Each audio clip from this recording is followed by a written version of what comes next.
अस्सलाम वालेकुम।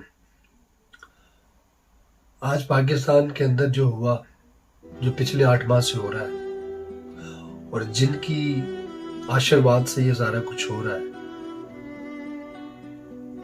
वो सब कुछ देखकर बहुत अफ़सोस होता है। उनके लिए चंद अल्फाज़ हैं। कभी तुम भी हमारा मान हुआ करते थे, हमारा फ़ख्र, हमारी शान हुआ करते थे, और तुमसे था हौसला, उम्मीद भी तुम्ही से थी।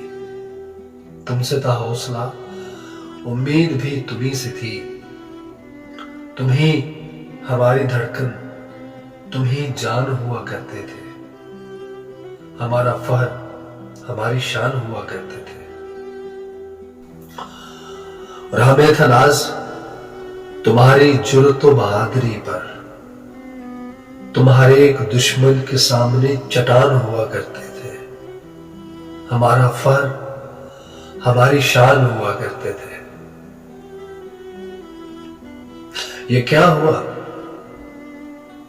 कि पलटकर उन्हीं अपनों पे वार कर दिया। ये क्या हुआ कि पलटकर उन्हीं अपनों पे वार कर दिया जो तुम्हारे दिफा के लिए तुम्हारी जुबान हुआ करते थे। तुम हमारा फ़ख्र, हमारी शान हुआ करते थे।